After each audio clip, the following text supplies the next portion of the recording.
I said, hey, what's the wind doing now? He said, it was blowing pretty hard, like 120 or so, and now it doesn't tell me anything. We had some parachute cord that we always carry, and we just pull the landing gear up, and then we wrapped it around a whole bunch more times, and that was our new bungee. Right. You got to learn how to be safe as you can be. A lot of times it's not by staying inside the box that the FAA puts you in. Something's wrong here. Then I look up and I realize the volcano went off and it melted all that snow, and it's rushing down here. Welcome to the Coffee in a Hangar podcast. My guest today is Guy Morgan, and Guy spent his career on the Alaska Peninsula. If you know anything about the Alaska Peninsula, you know what it can throw at you. We're talking hurricane force winds, some of the worst visibility in the world, and of course, turbulence. And Guy is going to share the wisdom that comes from a career of flying in those conditions. And before we get into that, I want to talk to you about going to coffeeinahangar.com and signing up for our email list. We have some exciting things coming to the Coffee in a Hangar brand, and I don't want you to miss out. Coffeeinahangar.com, sign up for the email list. Enjoy the podcast. You have said multiple times to me that you spent hours watching wind and watching birds and things. And can you talk about that and some of those things and how that helped you? That's hard, but it's easy when the weather's such that you don't want to go anyplace. There is a mountain adjacent to the runway. It kind of blows over the top of the mountain and straight down. Mm-hmm. But it also blows around the mountain so that you have a wind coming from this direction and a wind coming from this direction. Plus, there's another cloud that goes out and comes over here about 2 miles, and then it comes back. So you have multiple winds to be concerned about. So if you're going to land in that situation, when do you want to have the wind working the most for you? As you're trying to slow down, as you're trying to touch down?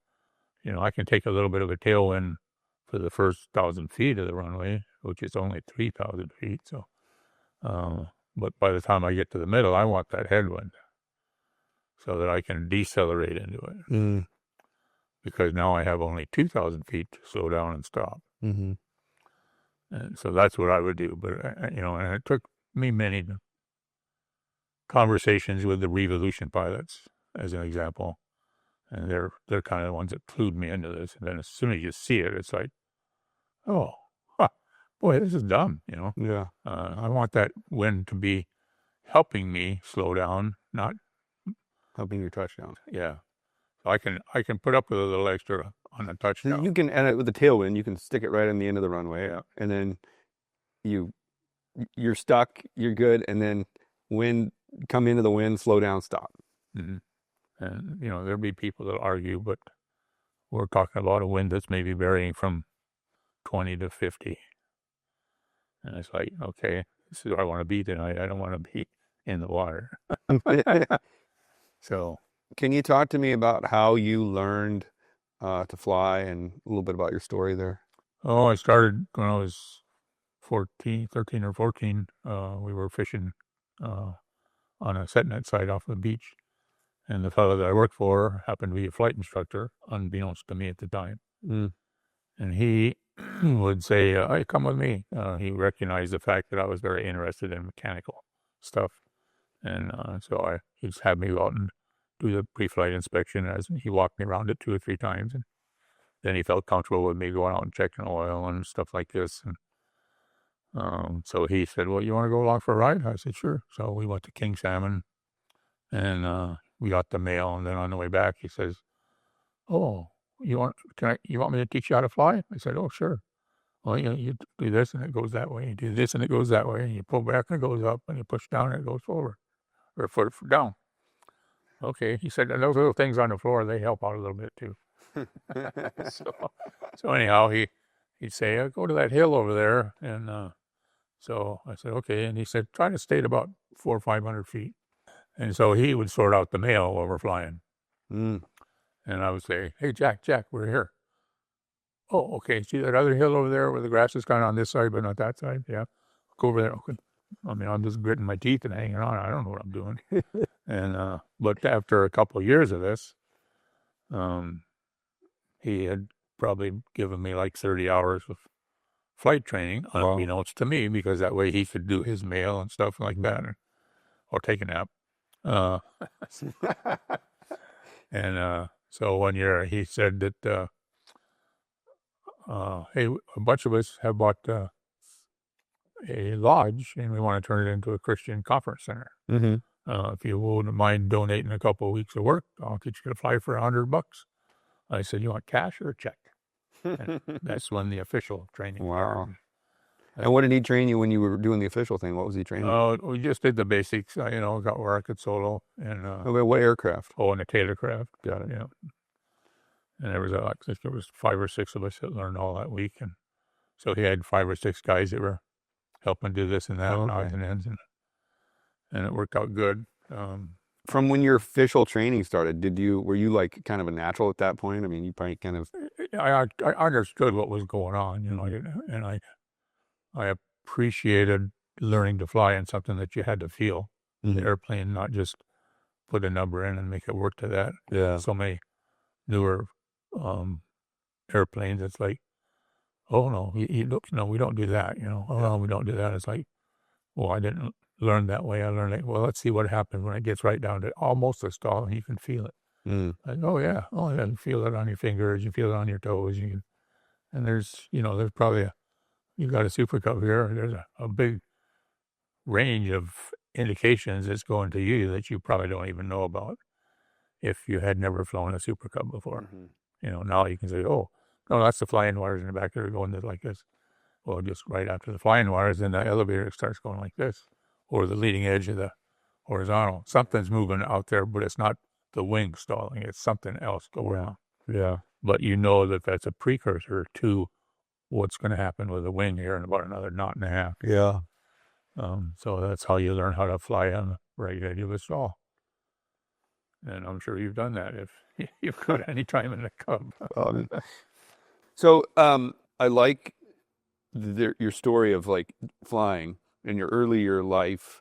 Your father came up here when you were a kid, or you? He was in the Air Force, and we came back. We were in Germany, and then we came right to Alaska. And you were like 10 or something? 11, yeah. Mm-hmm. My dad, in addition to his regular Air Force job, he ran the base leather hobby shop. Okay. And one of the fellows that was in there knew this fellow from church that fished in Bristol Bay. Got it. And so when my dad was getting close, he says, what are you going to do, Jay? And he said, oh, we're going to go fishing. He said, oh, let me introduce you to this Mr. Van Treese.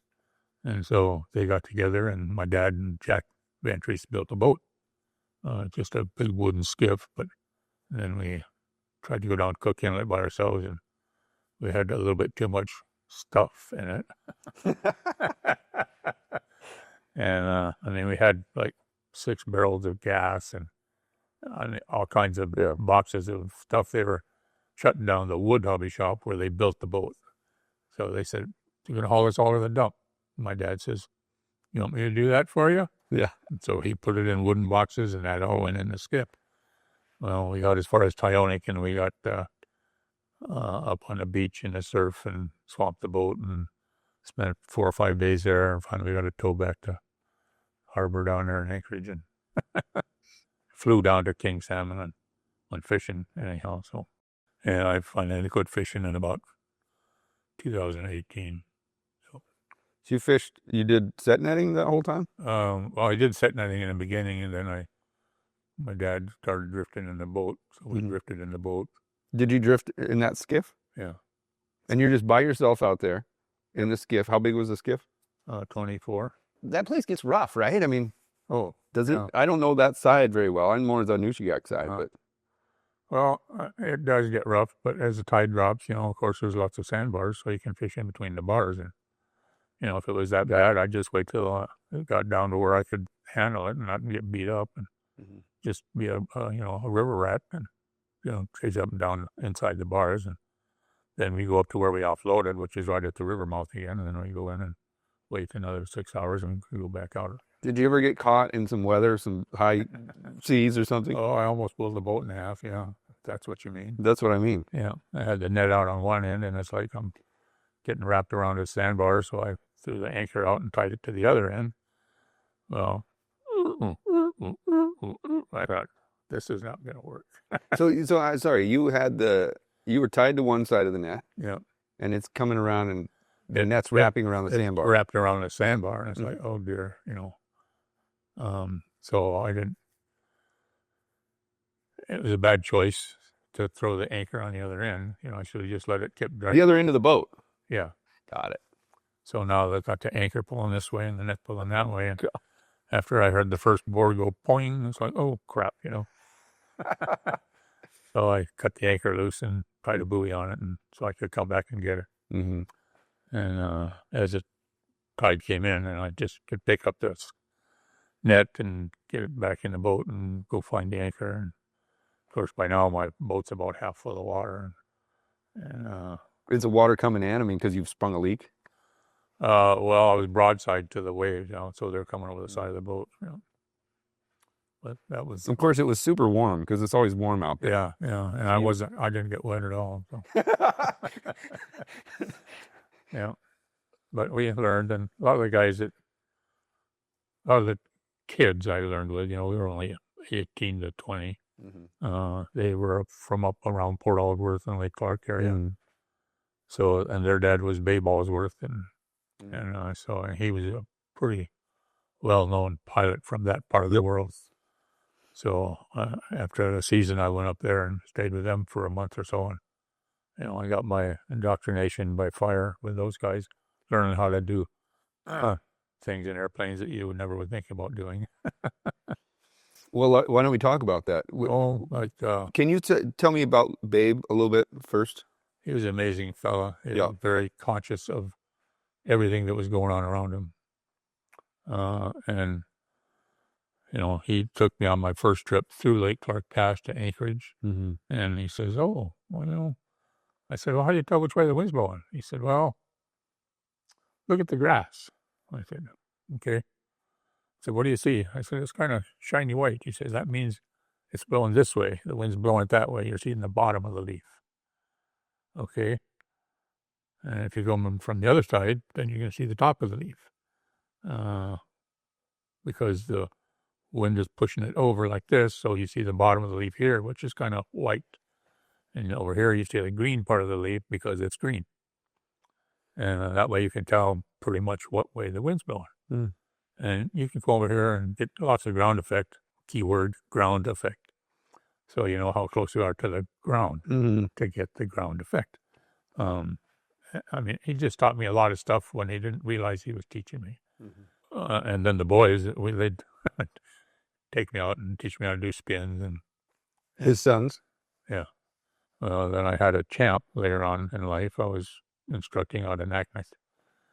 And one of the fellows was getting ready to solo, real close to it. And I said, well, we probably should do some spin practice so that you'll know how to get in and get out of it. And I'm a big fat guy sitting in the back, and he's a skinny guy sitting in the front. And I go up and put it into a spin, and I say, yeah, let her make about 2 turns, and then you stop the rotation and, push down on the nose, and, you gain some airspeed, and you can come out of it. Okay, I understand. I said, okay, there you go. So we climbed back up to 3,000 or 4,000 feet or whatever it was, and got into a spin, and I said, okay, now recover. So he stopped the rotation, sort of, but it didn't stop. And then we weren't able to get out of there. And I said, we'll try this, adding power, more power, add all power, because of 85 horse champ, that's not very powerful. Anyhow, so we're rapidly going down, and about after his second attempt, I said, well, all I can do is change the center of gravity. So I undid my seatbelt, climbed up on his shoulders, and I said, now do it. And anyhow, if you run into Steve Willis, he'll tell you a way worse story than that. So the same story? Or yeah, he was the one in the front. What's his version? Oh, well, he could see the blades of the grass when we finally pulled out. So he said, how high do you think you were when you pulled out? I don't remember. I really don't. Yeah. I just know that we were going down faster than we needed to be, and we got in kind of a flat spin. Yeah. So we just couldn't get out of it. And till I moved to CG. Then we had some pitch changes that would work. That's incredible that you had the presence of mind to do that. I mean, Yeah, well, you know, did you think you probably kind of had that in your mind that there was a possibility of that happening? oh heavens no, I never No? heard of that in my life. You know. Really? The only thing we could change is the center of gravity. You know, I'm a heavy guy, he's a light guy. So we probably were pushing the back part of the envelope and just moved the envelope forward, and that gave us enough to be able to have some elevator control. But you're literally thinking, I mean, this all happened within a few seconds. Absolutely. And that's crazy that you were able to put that. You know, somebody said, well, how did you know that? I said, I didn't know it. God showed me what to That's do. what I was going to say. Is that maybe there's a little bit of a Yeah. yeah. Can we go back to is it Babe Alsworth? Yeah. Did I say that right? Mm-hmm. Oh, I learned a lot with what you could put into a Tealcraft from him. What do you mean by that? They'll haul a lot more than a paper says. Can you tell me an example of that? Yeah. His future son-in-law had a Super Cub also on floats. I think it was a 135 Cub, and he had 85 horse Tealcraft. And the guy was bragging up his Super Cub like, there's no competition. You know? And Babe says, well, you want to find out? Oh, yeah. So they loaded up Babe and his future son-in-law and I think 3 boys. And, you know, they started at a certain point, and this is where the Super Cub got off. So they went back and put it all in the Tealcraft, and this is where the Tealcraft got off. And the Tealcraft beat it to 1,000 feet time-wise and came back in and landed shorter than the Cub. Overgross. So is that because Babe was flying it, or and then the son-in-law was flying the Super Cub? Mm-hmm. Yeah.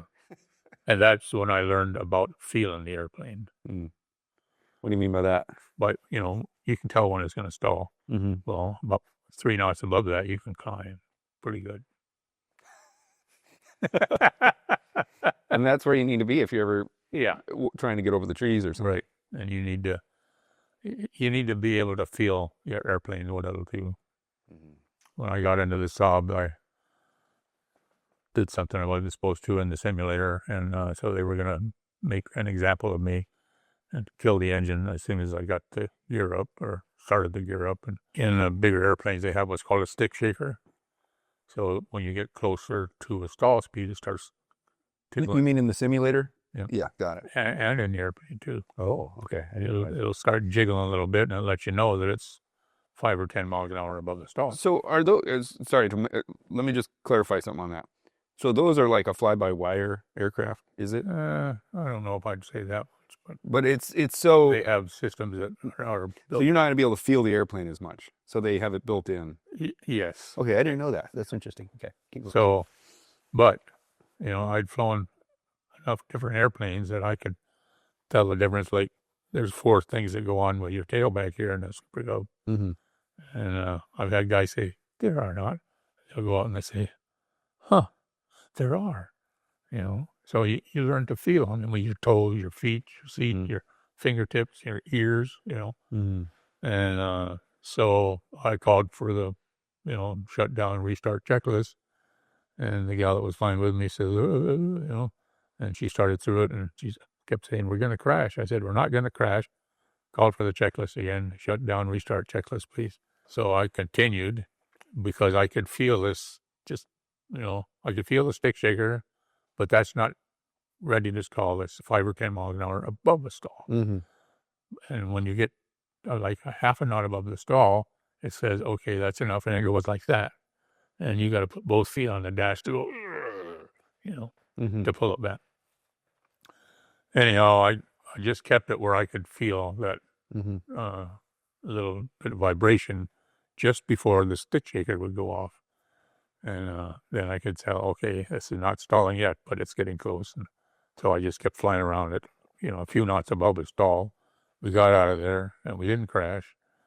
And she did get the engine restarted and came back, but she was soaking wet because it's so real in the simulator that Really? She just worked up a sweat. And, Isn't that crazy that there's something in a simulator that can happen that's actually an emotional event? It's like, oh yeah, no, I mean it's just as real as flying the airplane. okay, so back to Babe Alsworth. Some of the things you learned from him, I have a tremendous amount of curiosity about that. Like, can you talk a little more about that? His non-favorite people were the FAA. Okay. You know, you got to learn how to be safe as you can be, and a lot of times it's not by staying inside the box that the FAA puts you in. Mm-hmm. You know, they got rules and regulation, and then you want to come back alive. You don't want to crash because the regulations say you have to do this. So in the back of my mind, that's always been in that little attitude thing there. It's like, okay, this is as far as the FARs go. Now what do I do? Mm-hmm. You know, so And you're not like a rebel. You're just, Nope. I mean, can we clarify that a little bit? FARs are for everybody, you know, but they're not for every situation. Sometimes there's something that happens that is beyond the box that the FAA has designed. So I would learn how to land 0-0 as an example with ILS. You know, the airplane can do it. It's got the instrumentation. The ILS can do it. The GPS can do it. And now you have to get as good as that as to use. A lot of times we would get unforecast weather in Cold Bay or Dutch Harbor or someplace where there's not a whole lot of alternatives, you know. So Cold Bay was a good place to experiment, and I did that a lot. And I showed the people that you know, it's says you can go down to 200 feet. If you don't see anything, you got to go away. If you see something, you go down a little bit lower and see if you see more. And but if you stay right on the gauges, it'll take you right to the runway. And you can go clump on the runway, and it's like, that's cool. And So what can I sort of say back to you what I think you're saying, and then you tell me if I'm interpreting correctly? What you're saying is that, let's say the FAA, what does it say? You can't do you have to abort the approach at 200 feet. Is that basically? So if you were in a situation, if you are knowingly going into a situation where you know that the weather's going to be bad and you go anyway, thinking, I'll just use this skill I have of being able to land in 0-0, that's really bad. True. But what you're saying is when you're flying out there, there's a lot of situations you run into where you look at the weather and it looks good and everything looks fine, and you end up in a situation where you don't have a way to get out of it, and you have to do something like this. Right. I can give you more than one example, but basically it's called unforecast weather. And we would make trips like from Cold Bay to the Pribilof Islands, about 300 miles away. Coming back, we're still in the same forecast weather, and you take off and go back to Cold Bay, and all of a sudden you get, 30 miles from Cold Bay, and something comes through that's not forecast. Well, okay, I got enough fuel to go to Sandpoint, but guess what? It's dark in Sandpoint. I could have done it when it was still nice weather, but now it's got other attachments, and I can't do that according to the box of rules. So the safest thing for me to do is figure out where can I do it. And I know that I can land at Cold Bay because 747 go in there 0-0 and do it. And I learned how to do that myself, and I trust my equipment, and I'd been there before testing the equipment. So I knew that it was actually landing on the center line and Cold Bay if you stayed right on the gauges all the way to the touchdown. So, I would land because the alternative is getting wet. You don't want to get wet. I don't want to get wet. I don't swim that good to haul 5 or 6 people behind me either. So, the closest runway is King Cove, but it's dark and it's in the mountains, and I don't want to do that either.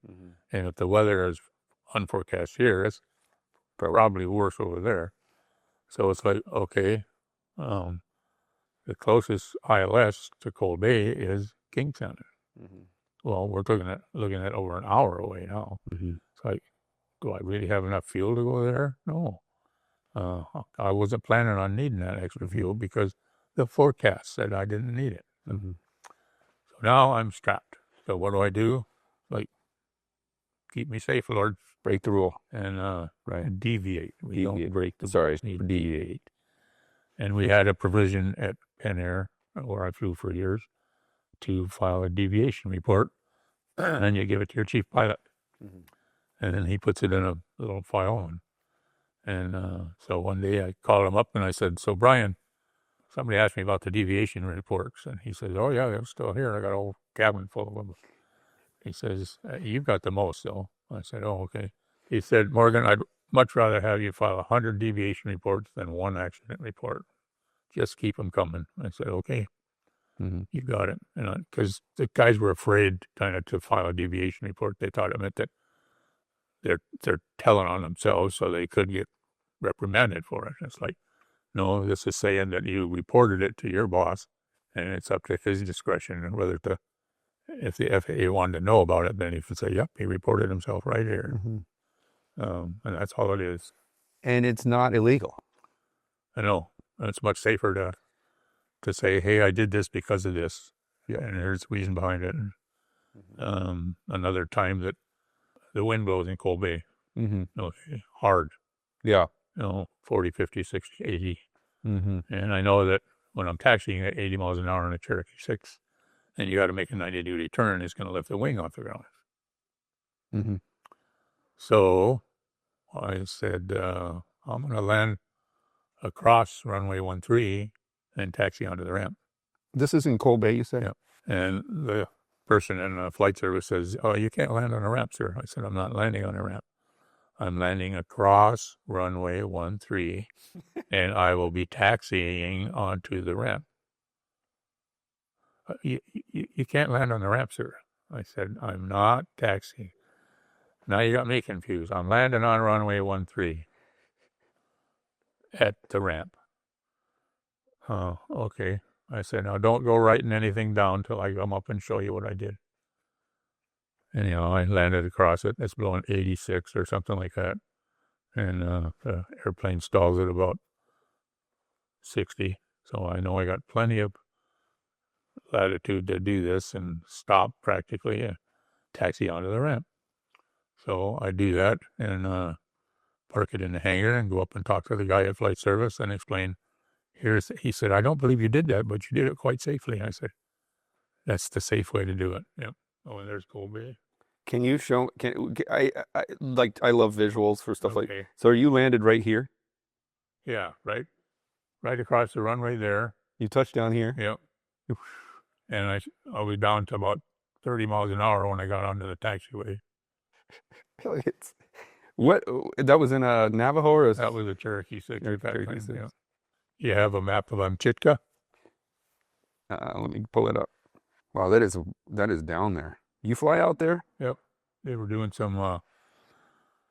They did some testing from. They called it Amican. It was a atomic blast down about 3 miles or something like that. Mm-hmm. There's the island. Where's the runway? It's down by this little cove here, I think. Right here? Yeah. Someplace on this end here, yeah. Is that it? Yeah. Goodness gracious. Can you imagine someone's watching this and they have no idea about the region that you flew in? They don't know Alaska. They don't know anything. Can you describe the Aleutians and the peninsula? Well, And the weather, the topography, everything. Weather in the Aleutians is the birthplace of the winds, and that's what the natives call it. Mm. And the way the storms work, it kind of comes up the Aleutian Islands there into the peninsula. Coming from sort of the Russia side, right? Yeah, Russia, Japan area. Yeah, and then it kind of comes up towards Kodiak area, and then it usually goes back down towards Seattle. Mm-hmm. And it's been doing it ever since, and it's still doing it. I mean, there's a change now and then.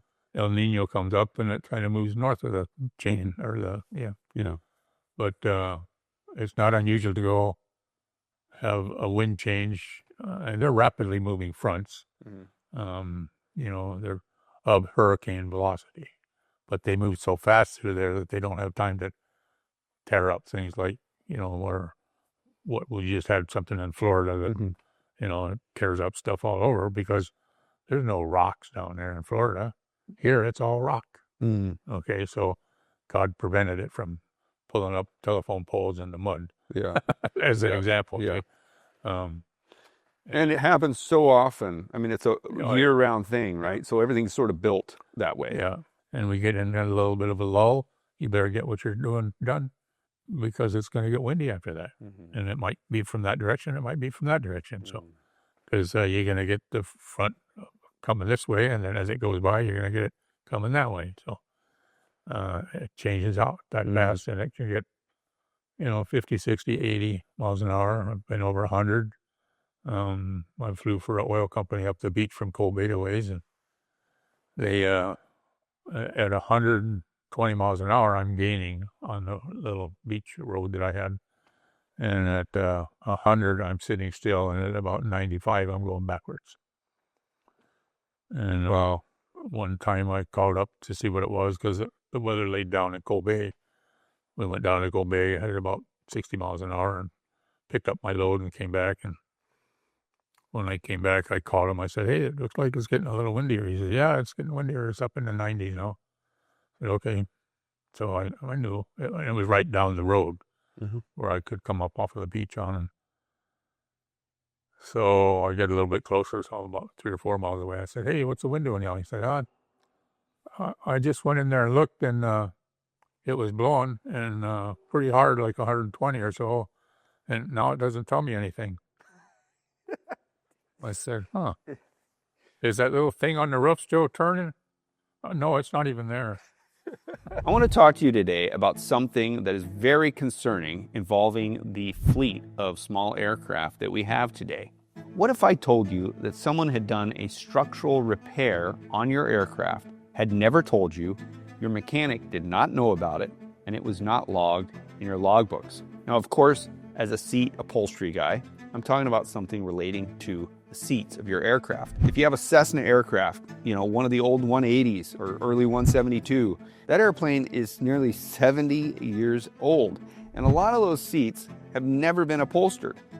But here's the other thing. The ones that have been upholstered, a lot of times, the mechanic and the owner never inspected the seat frame. You may think, well, how is this possible? What happens is owners of aircraft, they take their seats out of the airplane and they take it to an upholstery shop and they say, "Here, reupholster my seats." And here's a guy that normally does boats and couches and furniture. But a lot of times they tear the old upholstery shop off, and guess what? They find damage in there. Damage that the owner didn't know about because it was covered by upholstery. And they repair it because they're trying to get the job done and get it out the door. And so the owner shows up 3 weeks later and picks up their beautiful seats, puts them in the airplane, goes flying. This sounds like a crazy scenario, but is definitely a scenario that happens way more than you would think. Now, why do they never get inspected? Is it because of mechanic neglect? Not necessarily. We all know about the Cessna seat rail AD. That AD was created because the seats were sliding back on the seat rails at the most inopportune time. That has killed multiple people. But that AD does not cover Piper seats, which could have the same issue, and it doesn't cover other parts of the seat frame. It only covers the part of the seat frame that attaches to the seat rail and the seat rail itself. But there are a lot of structural components to that seat that never get inspected. The problem is that most upholstery completely covers the seat frame. It covers parts of the seat frame that should never be obscured. For example, where the backrest pivots to the frame. That is a very critical point, and in a lot of seats, it's completely covered up by the upholstery. I'm going to show you some examples of this, and then I want to talk about the solution. Okay, this first one is kind of just for fun because it's so extreme. This is the most outrageous example I have of what is your upholstery hiding.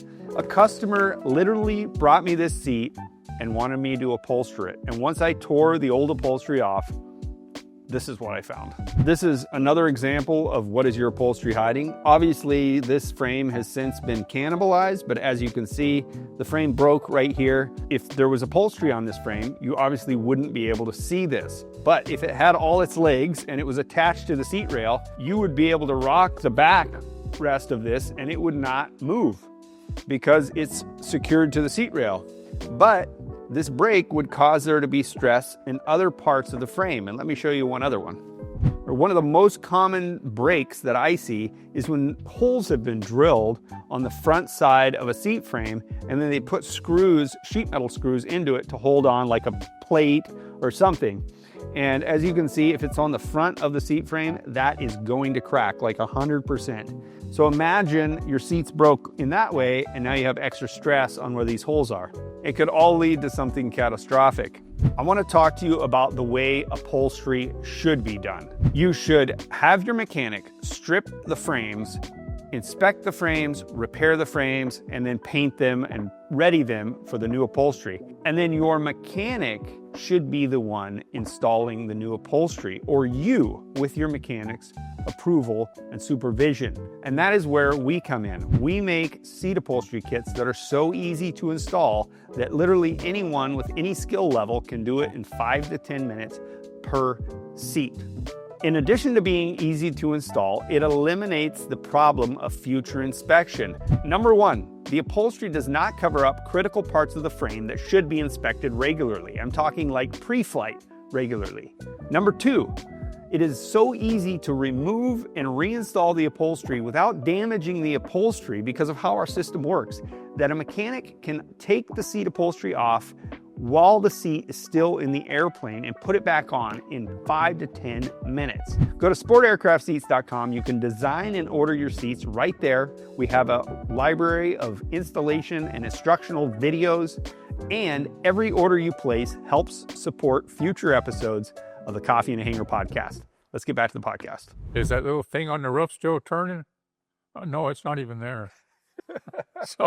So it blew away at 120 or whatever it was. Yeah. Anyhow, I said, oh, it's okay. I can judge it by my ground speed. Yeah. And I told him what I did. I said, but if you could get a few guys, maybe 6, so that when I'll just land in a hover where I want to be, and then they can help me turn sideways and I can go in and get between the buildings. Because at 80, I know that the wing comes off the ground. Right. Yeah, you can't be sideways in that, No, really. No, I didn't want to do that. So they met me there. They grabbed a hold of the wing, helped me turn it around, and pushed me back in between the two buildings, and I tied it down. And so I think it's probably enough for today. What's the most wind you've ever flown in like a Tealcraft or something like that? Oh, I know I've gone backwards in the Tealcraft at about 50. So Yeah. Probably going 65 or something like that. There's actually a contest to see how slow you can fly through this pass, and I think it's in Montana or Wyoming or something. And usually something like a Tealcraft wins or a 150 because they can get them big barn door flaps down and just sit there and hover, and they just keep moving backwards through this pass. So it's not a slow forward; it's a fast backward contest. Yeah. It's like, That's, they went from there to there, and the nose is pointing that way, but they're going that way. So it's pretty funny. More about this, looking at the region that you flew, and it's like, okay, you flew from, there's Attu down there on the end, right? I mean, that's about as far as you fly, right? Because is that where Alaska ends? I've been to Shemya, which is the next island in from Attu. That, to me, from my novice perspective, is like one of the scariest places when I think about places to fly. You're over water, you have wind, you probably have very commonly visibility issues, right? Yes. Just the whole thing is absolutely nuts to me. Well, when I was growing up on the Setnet site, a lot of times we have to wait for the tide to come in. So I might be sitting on the beach below the bluff watching the birds and seeing what they were doing and, learning how to fly. There's just a little, 12-foot high bank there, but it's enough to where some birds fly in the wrong spot and they fall out of the sky. And the other birds, they fly on the other side and they fly up and down the beach. And it's like, that's kind of interesting. So I've kind of watched what birds do, and if there's some of them that are stupid, then you don't want to do what they do, and other ones you can follow, And, same with flying in the muck. When I was working as a mechanic down at McCord Air Force Base, the ravens would land and start walking. The seagulls would crash into the building. Really? So it's like, okay, don't try that hard, you know. The ravens are smart. Yeah, They're very smart birds. you know, when it becomes raven versus seagull, take the raven way, you know.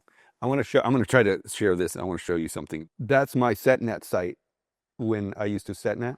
Oh, And that's my cabin. huh? But that's me on the roof of my cabin. Oh, really? Uh-huh.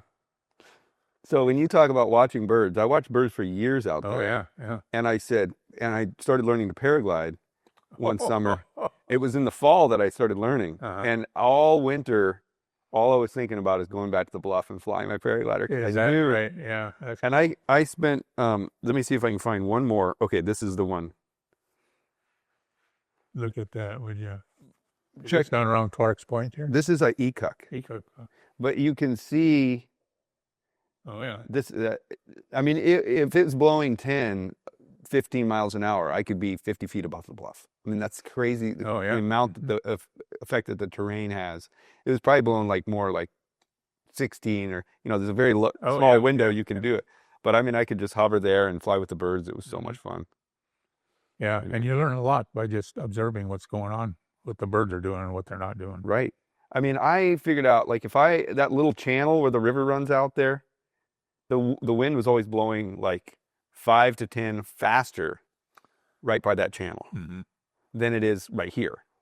And I mean, if I turn in that channel, I'm not penetrating anymore, No, let me ask you a question. Yeah. Everybody says, well, let's see, wait till the tide turns and the wind will quit. Mm-hmm. Did you ever see that evidenced? I believe so, but it's not like a hard rule. But when the tide's coming in, the wind picks up. So if the wind's blowing like 10 miles an hour, 10 knots or whatever, and the tide's out, when you're getting it like tide coming in, it like, an hour before high tide, it's blowing 25. Yeah, yeah. But what do you think? Well, I notice it makes a big difference if it's wind with the tide or with the current, or wind against the current. You can get some 10-footers stacked up there pretty fast if they're opposite each other. Mm-hmm. And if it's blowing opposite, that's a whole different thing, I think. So I noticed that right off the bat. My opinion on it is that that if the wind is being created by the temperature difference between the water and the land. Oh, sure, yeah. That the tide coming in is obviously going to have an effect on that because there's more mass to the cool air. So I think that's why. What do you think? Probably so. I mean, just you can see the big difference when we have El Nino. Yeah, push itself up. I mean, you can watch where it comes around the corner there by Cape Sarajevo. Where's that? Where's Cape Sarajevo? Oh, it's the first. Up here. See that white dot on the end of the island there? Okay. Yeah. So that's the first real bad spot. There's Falls Pass is just above that, but it's when it gets shoved up out of the, from the Hawaii, and you can just see it go into the Bering Sea, and it's like, wow, that's cool. Yeah. You can see these big satellite pictures of the blue forming all over there. They caught marlin and tuna fish about 100 miles south of Dutch Harbor. Wow. Yeah. So if it's running that warm up there for them to be there, that it's moving a lot of water up there. So what you're saying is that I don't know anything about El Nino, but that is warm water, not wet, not necessarily not air weather. It's water weather. Water weather. Moving up all the way up into the Aleutian. Mm-hmm. Yeah, into the Bering Sea. And so that affects the weather like crazy. Because, oh, my goodness, yeah. It's things you thought, I know it all. It's like, holy crap, what happened? It's totally different, Yeah. In your career, how many times did that happen? About 5 times. So by the end, you were like, that's old hat for me. Yeah. Oh, that's El Nino there. I got it. Because normally, like summertime, our water temperatures, I don't know, probably, it might get as high as 50. But usually it's 45 or so in there, and all of a sudden it's 60. And it's like, that is an incredible difference. Like, hold a fork, man. That's 20 degrees warmer than average. Yeah, and we're talking a body of water that's half of the Pacific Ocean, you know, Right. and it's trying to squirt through these little channels there. So it's just like you understand Venturi effect, Mm-hmm. you know, 2 points, gets narrower, goes faster. So you're saying the ocean currents actually would speed up significantly. That Sure. must have had a huge impact on boating. Oh yeah, and fish Shipping. too, yeah. I did not know that. That's something that's like way far beyond my understanding. I did not even know that existed. It's like Cold Bay. There's the mountains to the east and to the west, Yeah. and so Cold Bay acts like a Venturi. Mm-hmm. It might only be blowing 40 out here, but it's blowing 60 in Cold Bay. Mm-hmm. As it goes, you know, all of that mass has to squeeze through there and goes faster to get through there. Mm. So it lowers the pressure and speeds up the pace. You know, Yeah. the same amount of volume has to go through there together. It's just like your wing. That's how come it works. Mm-hmm. Your carburetor, same thing. You know. So part of when I asked you about the region of that you flew in, one of the big things about it is that it's not only does the wind blow a lot, but there's mountains. It's not necessarily just laminar flow. I mean, there's nothing in front of it because it's ocean, or behind it it's ocean, but you're landing in airports where you're next to a 4,000-foot mountain that's rising out of the ocean.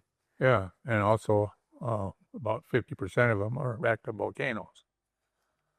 Does that have an effect on the weather? Oh, sure, temperature. Got it. And plus ash, you know. Yeah. I have one incident that I was coming back from Nelson Lagoon, Port Moore area, the Cold Bay, and I'm flying along the beach, and I was like, I look up inland, and it's like, something's wrong here.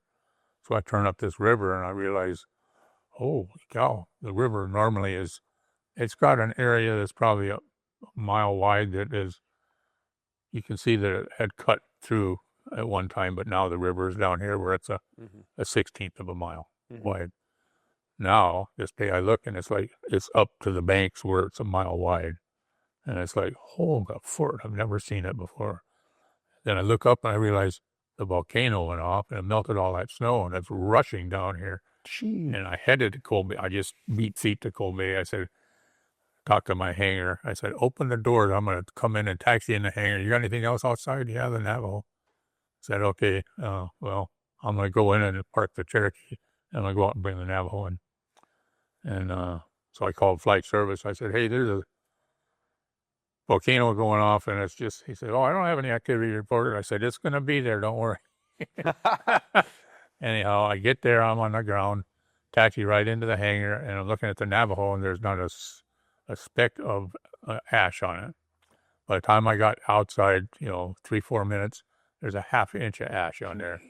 And the guy in flight service says, how did you know that? I said, well, I saw it happening in front of my very eyes. And I described the whole thing, and it was a crazy purple hue to the clouds.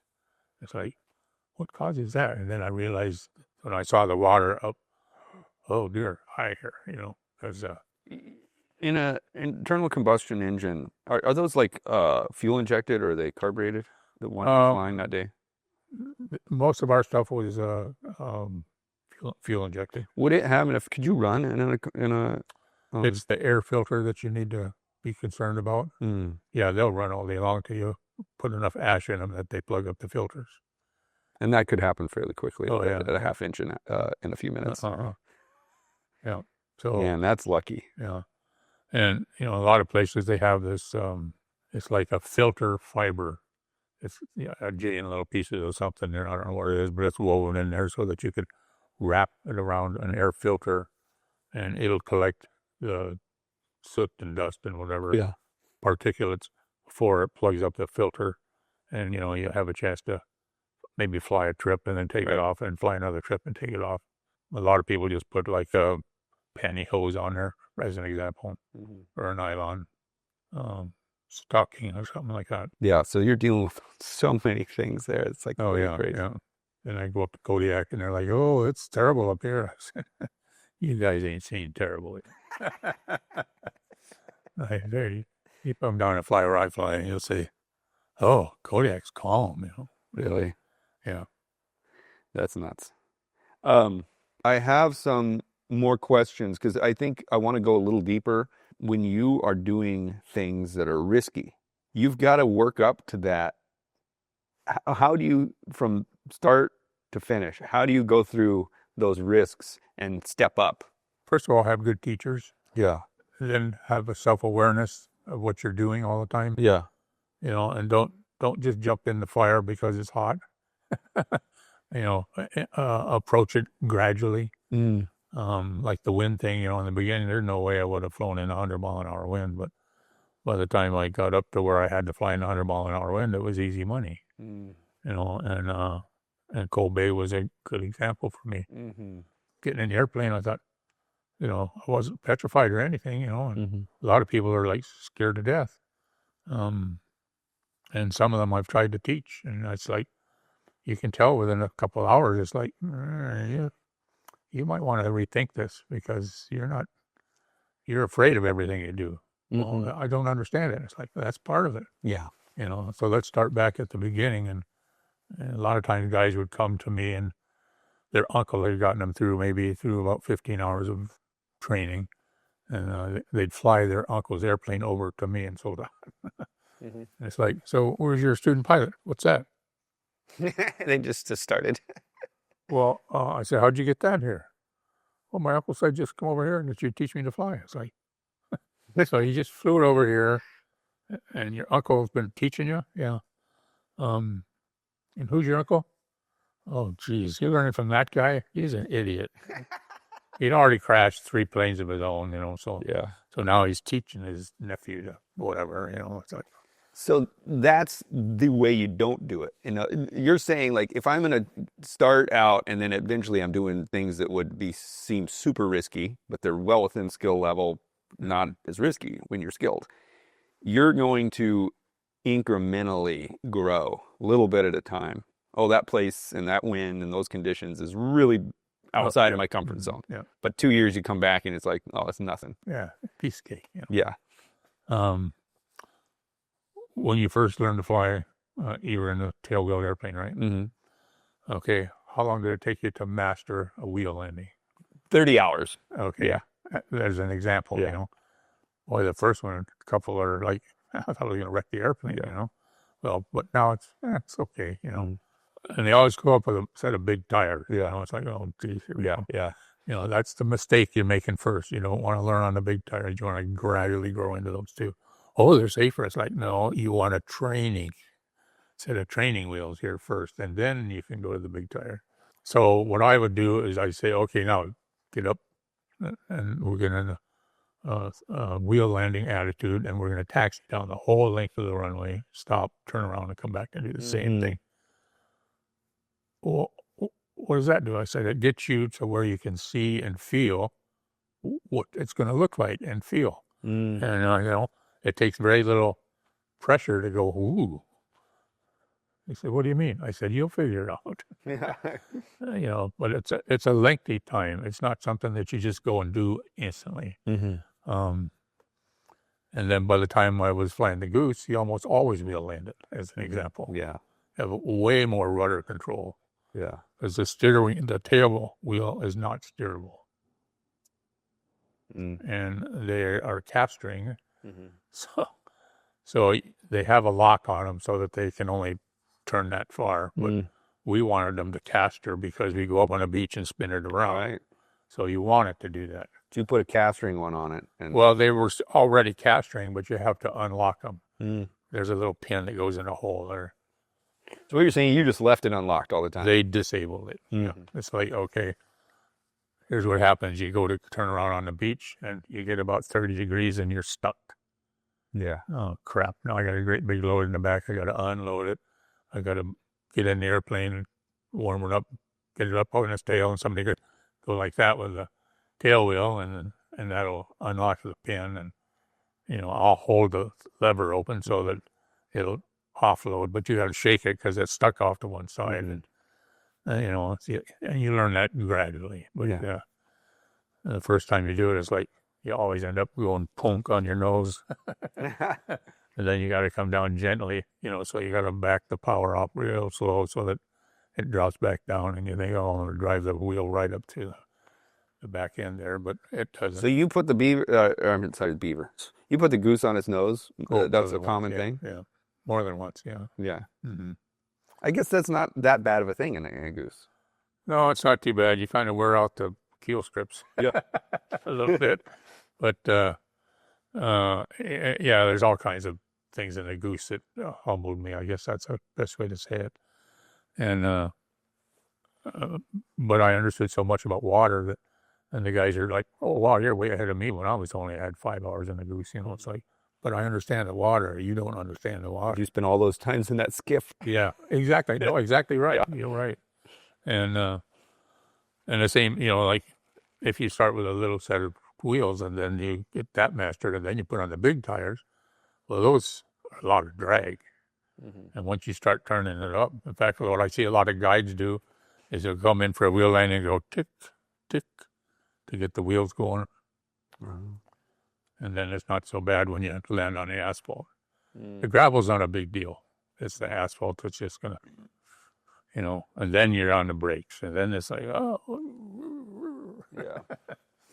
So it's going back and forth. But So let's talk about, because you were using the wheel landing example and you're taxiing down the runway. And I think that's excellent. I've seen, people that really get good tailwheel training. You see them out there doing the runs down the runway and stuff. yeah.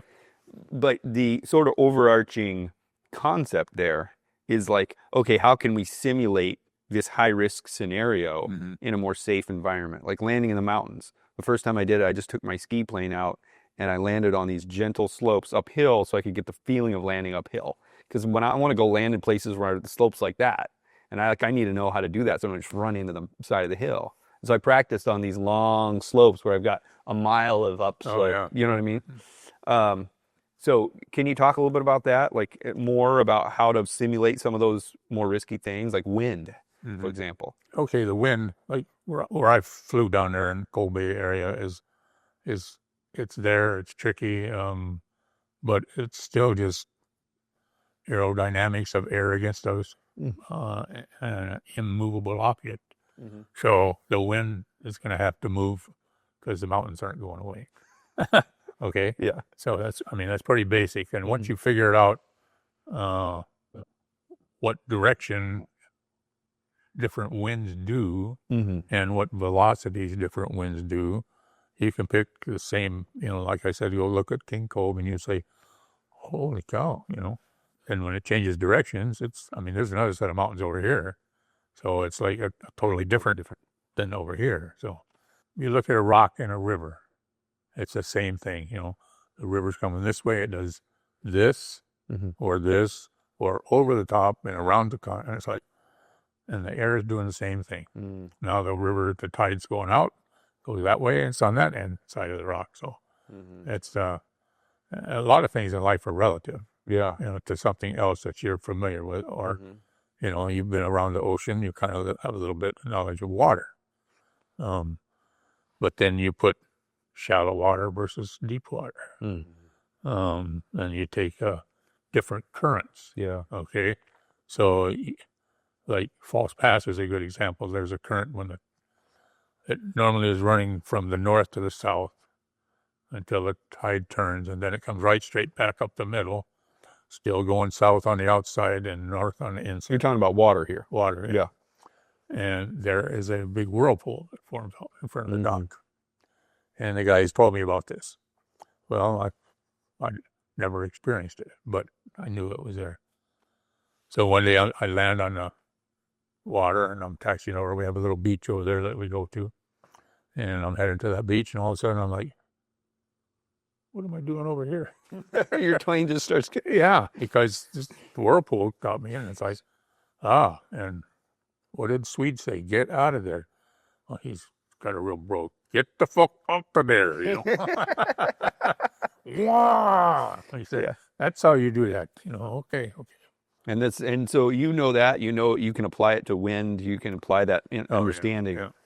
The thing about you, it seems, I imagine you as 11, 12 years old, sitting on the beach, watching the birds, you pay attention to little details. And I think that's something that people need to do, is to understand these little tiny micro details that really will make you a better pilot in those situations. Yeah. like when we got finally where I got some real formal training, it was flat calm all week long at Ilion. So we never got to do any wheel landings because it was, an effort. And we were taking off and landing on a pretty short strip, I don't know, 800 feet long or something like that. So, so we could land uphill and take off downhill as an example. But he said, sure, you get some wheel landing practice in someplace because you're going to need it, Yeah. And he says, oh yeah, we need to show you S turns about a point and difference between around a point, and one of them is you're holding your altitude and the other one is you're changing your distance. Yeah. So it's like, what's that all about? Yeah. Well, we did it once, and it's like, okay, I see the difference, but what difference does it make, Well, until you to take your check right, and it's like, oh, okay, I got to have it for that. But, pretty soon you realize that, oh, okay, if I want to take pictures, for instance, I got to keep that thing in sight all the time. Well, now let's take that into a little further. We're spotting fish in a Cherokee 6, and the observer's on that side, and I'm on this side. So I got to put his viewpoint in there, not my viewpoint over here. So it's like, okay, it's going to take a little trial and error. And anyhow, the guy was very like, you can't see anything out of a Cherokee 6. I said, well, when we get back, let's talk about that. Man, nobody ever did that before. I said, what do you mean?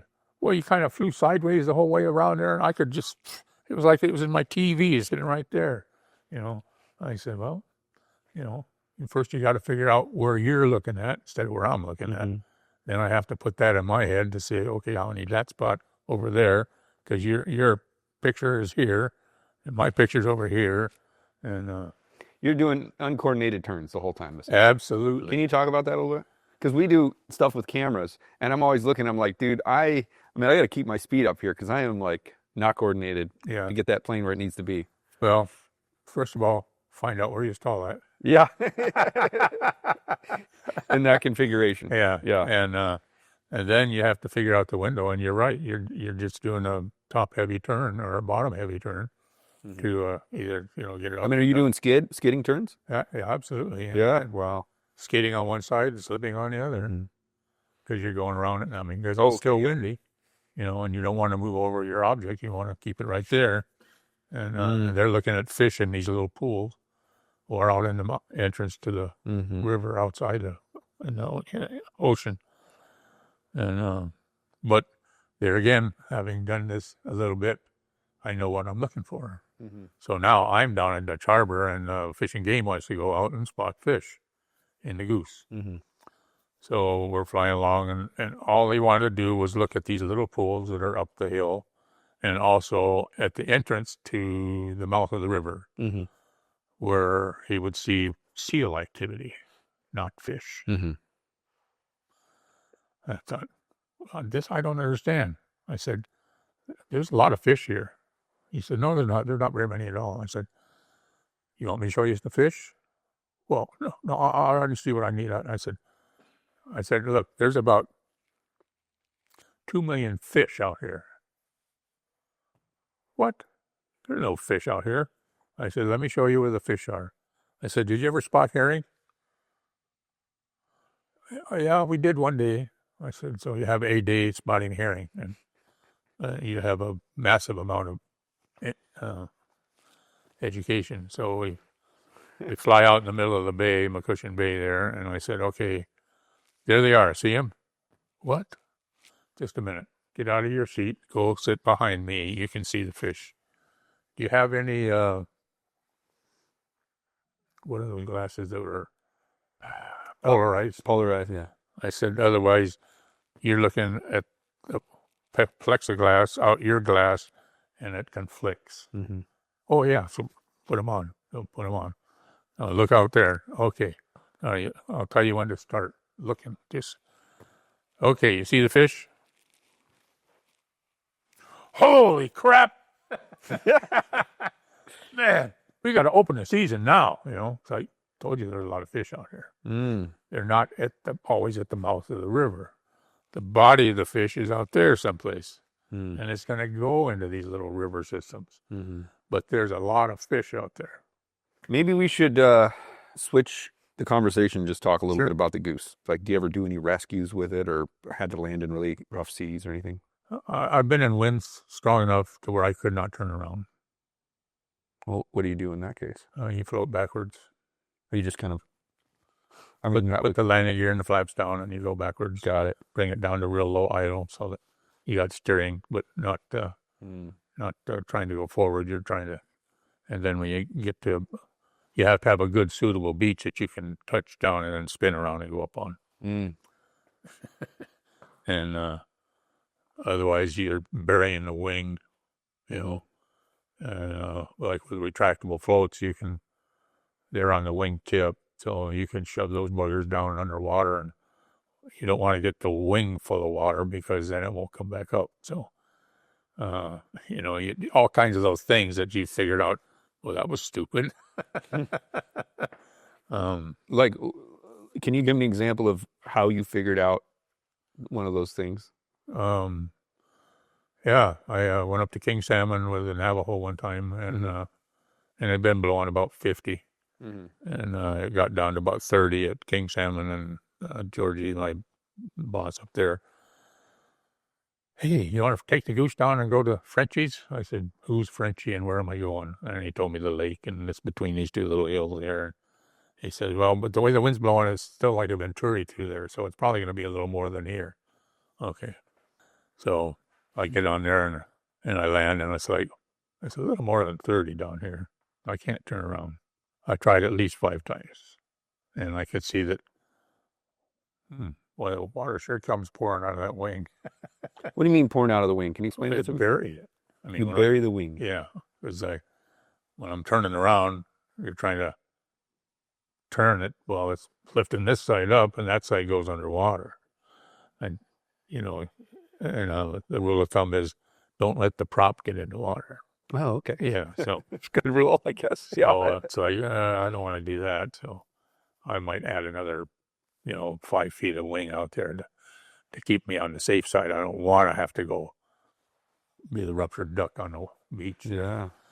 So anyhow, I tried it at least 5 different times to get turned around, and finally I just floated backwards. It took us about 15 minutes to blow from the middle of the lake up to the beach, and then I just spun it around. And Did you ever have your prop go in the water? so, yeah, I've had it hit wash prop, or hit the wave wash. Yeah. Does it affect it negatively? Yeah, it beats up the prop. Gets little, sort little of water pock marks in them. And so a lot of times the guys would carry these, who made it, Gerber steels for doing sharpening their knives. Mm-hmm. And they would pull them down there. Well, I'd just choose up the prop, But the other extreme is a body file. Mm-hmm. And it's like, which is worse, Yeah. One of it rolls it over, the other one peels it off. So Yeah. it's like, I just okay, if I can roll it over, I'll probably do that more than I will trying to peel it off with a body file. I mean, you're unbalancing your prop when you're doing that too. Yeah. Oren Siebert, Mm-hmm. at the point where you started working with him, that was like mainly your first flying gig, was it? Or? No, it was probably first time I worked, I flew was for Mr. Van Treese, who taught me to fly. Got it. From there, I went to work in Soldotna for Mm-hmm. Soldotna Air Service, Troy Hodges. Mm-hmm. Learned a lot from him, too. He was a good pilot, super good. But there was a few idiosyncrasies that I didn't really appreciate as a mechanic, because I'd go in and, he had a twin air engine at Steck, and I'd go and change the oil. It's like, something's wrong with your tack, man. He said, oh, no, it's fine. I reach in the back, and it was unplugged. Perfect. So I'd plug it back in, and the next time I go out, it's like, the other tack is, why aren't these running the same amount? Why are these tacks coming on? Yeah. So finally I figured that out. And he said, well, I get a lot more life out of the engine that way. I said, Of course. I don't think you understand. You're not getting more life out of it. You're making it less. Because instead of 50 hours, you're changing the oil at 100 hours. That's great. Yeah. And you shouldn't be doing that. They don't have a big filter system in those old Aztecs. So one time he had a trip hauling dynamite or something someplace and got back, and one engine was just junk, And he went up to Anchorage, and they said, yeah, it's full of sand. And I said, well, I don't know where the sand came from. I didn't add any, I can tell you that. So you must have some buddies that don't like you very much. And this is part of the problem also, because you got twice as many hours on that airplane engine as you say you do. So instead of 1,600 hours, you might have 3,000 hours. Oh, I said, yeah. So you got to be careful when you do that. If you're going to extend it in your head, it's not extending it on those metal parts, So if you're going to cheat, keep like a second log where you yeah. change the oil at least. Yeah. So there was a little Hobbs meter there, and that's what I was doing 100 hour on. But why are these tacks always coming undone, Anyhow, so, and during that last year, I was flying in the oil company down in Cold Bay, and the people there, that was Windship Air Service, they were coming down in the Volpar about every other day, bringing a load of stuff one way or the other. And one day the chief pilot was there, and he says, hey, you ever think of flying one of these things? I said, yeah, I got my multi-engine rating. So he said, well, hop up front, And so I rode back into Anchorage, and we talked back and forth. And he said, well, would you like to come to work for us? I said, yeah, that'd be fun, When would you like me to start? Oh, how about next week? Oh, okay. So I told Mr. Hodges, and he said, you can just go tomorrow. Okay. Since I was a mechanic also, I got involved in doing some of the maintenance there, and I became very good friends with our director of maintenance there. He says, you ask a lot of questions that most pilots don't have any idea what they're talking about. I said, well, it's because most of the pilots don't fix what they break. So then he realized that I was really interested. I want to know how to fix stuff. And I make it a habit of, after I learned the flight manual, I would go get the maintenance manual out. And more than once, I would get something going that was impossible to get going. But I'd read the maintenance manual, and I knew a way to work around it. That's so key, isn't it? They just understand the maintenance versus just flying the plane. And I can remember we would go on a camp job with these Volpars, and you'd be up there for 2 weeks, and in the middle, either the captain or the co-pilot would change out. And this one captain, he knew he was the biggest and baddest and best, and we hit the starter switch, and it wouldn't start. And it just so happened that night before, I'd been reading about that particular thing in the maintenance manual. I said, I know how to fix that if you want. You do not. No, you're a dumb co-pilot. It's like, okay, but I can get it going if you want. Well, how are you going to do that? I said, well, let's see. You know the speed switch? He says, yeah. I said, you know what it does? Well, on a certain RPM, it opens fuel. On a certain RPM, it opens spark. Yep. And you're not getting spark over there. Well, how do you know? You can't hear it when it goes snap, snap, snap, snap, snap, snap, snap, snap, snap, snap, snap, snap. That's the spark. You can hear that? I said, yeah, and I'm on the other side of the airplane. I need 2 screwdrivers, and it'll take me about 10 minutes. What we're going to do is start that engine, because that one works. And then but first I'm going to take that speed switch out.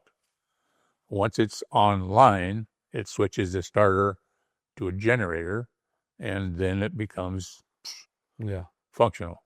I said, only thing we know that doesn't work is the spark not working. So if I can take this piece off, put it over there, hook it up, and hook the bad one over there, the generator should come online, and then the spark will be over there now. You're an idiot. I said, give me 10 minutes, and if I'm an idiot, I'll just quit. Yeah.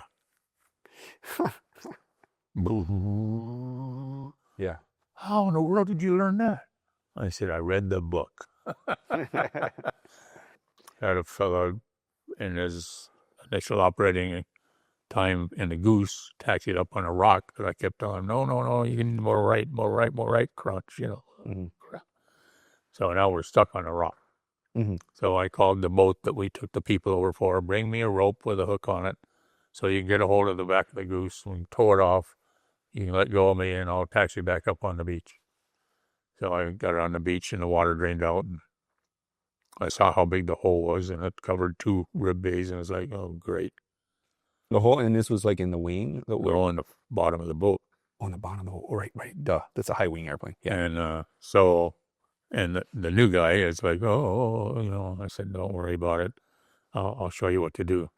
So we got everybody out. I put the people in that were going to go back with us. I started it up and got it nice and warm. So I hit the water, and as soon as it would float, the gear came up and we took off, boom, like that. So we're probably in the water less than a half a minute. Wow. So you just took off with a hole in the boat. Yep. And got to Dutch Harbor and we landed on the wheels. And by then, all the water drained out. And I said, well, we got a little hole here to patch. And the mechanic came over and he said, a little hole? That's a skin job. I said, yeah, well, we can fix it real quick there if you want to. Well, how are you going to do that? I said, oh, let's see. Bring me a shears and that piece of tin over there.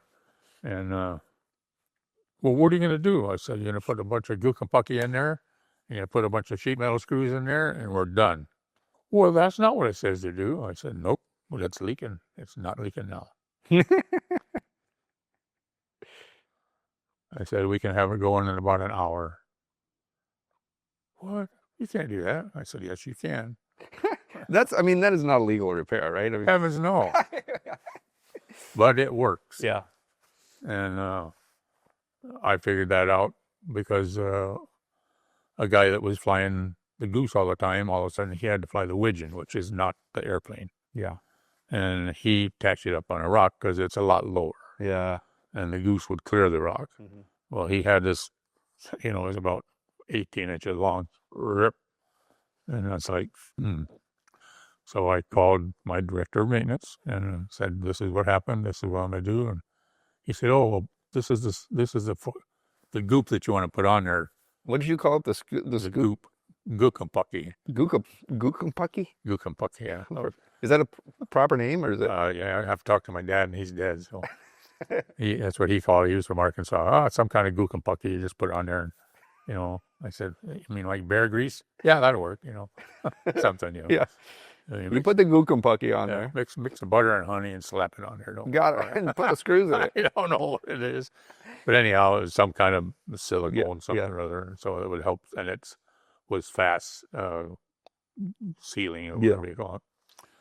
So, in about an hour, I put a scab patch on there and we were up flying again, So ever since then, it's like, just give me this and I want that. And sheet metal. So how many hours do you run that, operate it? Until we could get it to King Salmon, Got it. Because we didn't, in those days, we didn't have a hangar in Coal Bay. So you're just like, this is sort of like what they would call a bush repair, where it's like, let's get this thing done and then fly it that way. Yeah. Yeah. It's, when I was first learning about little airplanes from big airplanes, I was teaching a guy to fly. Mm-hmm. And he had a Colt, not a Colt, Vagabond, which is like a pacer when they still had the stick up here. Got it. And anyhow, so he gets to be buddies with a local native guy, and they want to go wolf hunting. I said, it's out of my hands, Mm-hmm. Who's flying, you or Edwin? Oh, Edwin's flying. I said, okay. Edwin was a pilot. He had a lot of experience. Yeah. And, they take off. They go all the way up to Nome, Kotzebue, and they tear up the landing gear twice, and they get it welded up, and So they show up back here a month later, and they probably had 15 wolves that they'd shot along the way. Wow. And so he pulls in and he says, I need some repairs. I said, well, tell me what you did first. Oh, we did this and that, and the engine quit, and that landed, and kind of messed up the landing gear and the prop a little bit. So and they're out, 100 miles from no place. Yeah. Shooting wolves. And so we had some parachute cord that we always carry, and we just, got it on there and was able to pull the landing gear up, and then we wrapped it around a whole bunch more times, and that was our new bungee. Mm-hmm. And Right. so, and the prop had a little bit of a wow in it. I said, a little bit of a wow, okay, yeah. Well, we found a tree that was just right, had kind of a branch, but growing pretty straight here.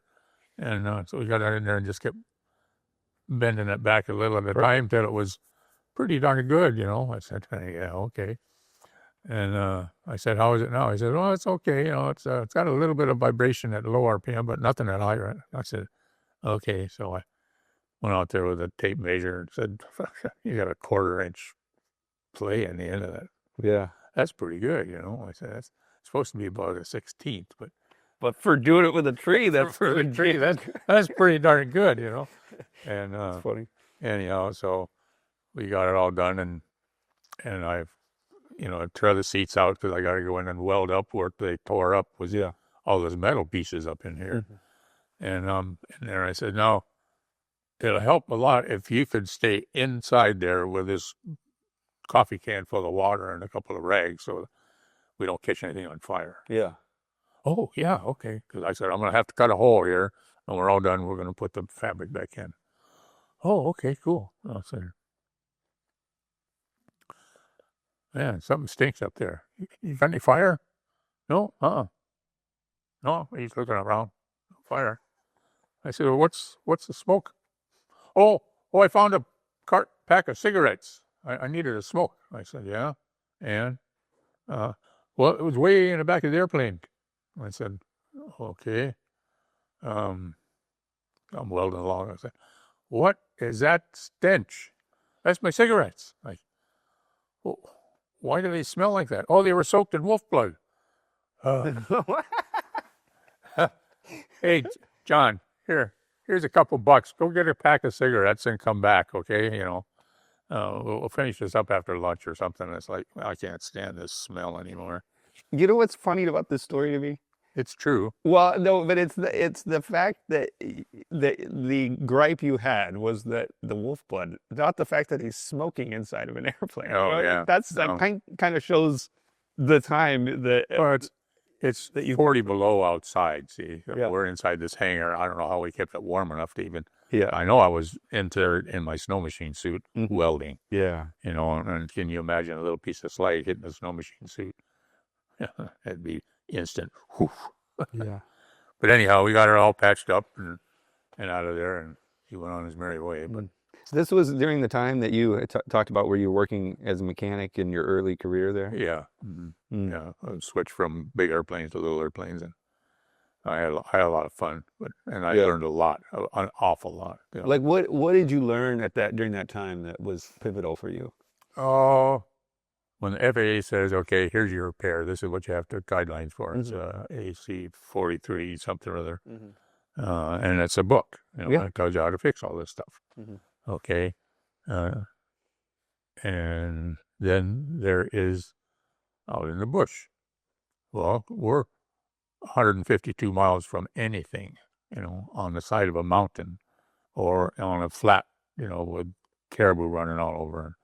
It's like, all I got is what's in my backpack, And you bring the book with you, right? You had the book. For crying out loud. No, I had to memorize. It was in my computer, Okay. But so you learn how to fix things, My boss had done this so much that a guy would come to him with a problem and he'd say, tell me what happened. And here's an example. It was a hunting guide. He said, well, about a week ago, I started the engine up and something was wrong. I shut it off and I saw one of the pushrod tubes was bent. And my boss was a very quiet, diligent man. Oh, that's all he said. And then yesterday, I started it up and something was wrong and I shut it down. And there's 2 pushrod tubes that are bent. I just took them and straightened them out a little bit, the first one, but now there's 2 of them and it won't run. When did you have work done on this last? He says, I had an annual last fall after hunting season. I said, okay. So where was the airplane all winter? In Iliamna. Okay.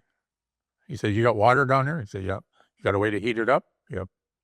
I'm listening to this, like, this doesn't make sense to me. Mm-hmm. So pretty soon he shows up and he's got all kinds of brushes and some real high detergent soap. What in the world's going on here?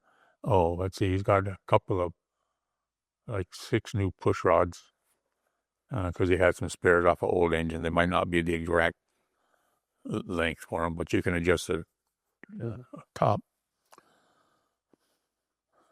4-cylinder engine, but he's only got 6 push rods.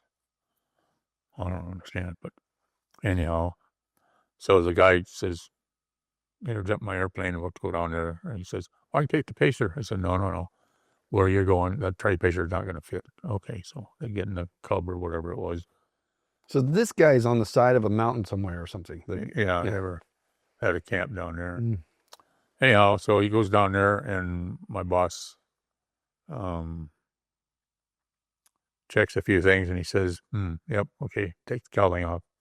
Zip, zip, zip, Super Cub cowling comes off and he starts checking a couple more things. He says, yeah, that's what I thought.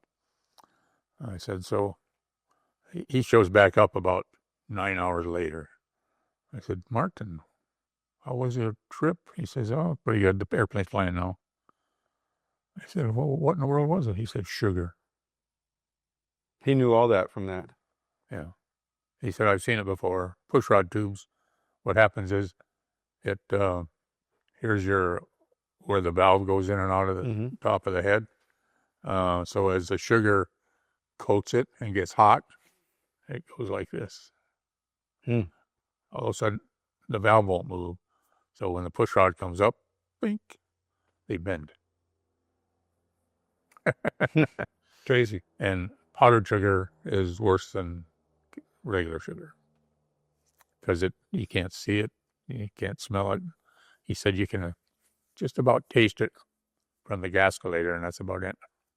But he'd been flying probably 10 or 12 hours, from Iliamna down to there, getting base ready to go. And he said it takes about 10 hours for that to coat enough to where it's going to stick. I said, so what'd you do? He said, you take all the cylinders off and you wash them one at a time, go and make sure that it didn't get into the rings too. And but the main thing is the valve guides there, where the valve goes in and out a bunch of times, and this valve stem. Wow, it's crazy. I mean, the whole idea of someone putting sugar. And you think that's an AC 4314, whatever? Yeah, No. It's just like, yeah. Yeah. Why did it, I mean, that was like a common thing, wasn't it? I mean, it had to have been somewhat common for him to know that. Yeah, well, yeah, it was fall time, and he, no, it was springtime. It was springtime bear hunt. Yeah. And competition between. Oh, yeah. And it could have been somebody up at the lodge that he made unhappy for some reason, Maybe he gave him a few drinks free the night before to get him out of there, but tonight he was getting poo-poo face and he says, get out of here, So who knows? But the cub was sitting outside and the boy said, I'll fix you, and, you put 5 pounds of sugar in there, you can imagine what happens, Yep. Especially if you're switching from tank to tank to tank to tank to tank. Wow, it's intense. It's crazy. But like that was kind of a thing. I mean, everyone just sort of cowboy Wild West, wasn't it, back then?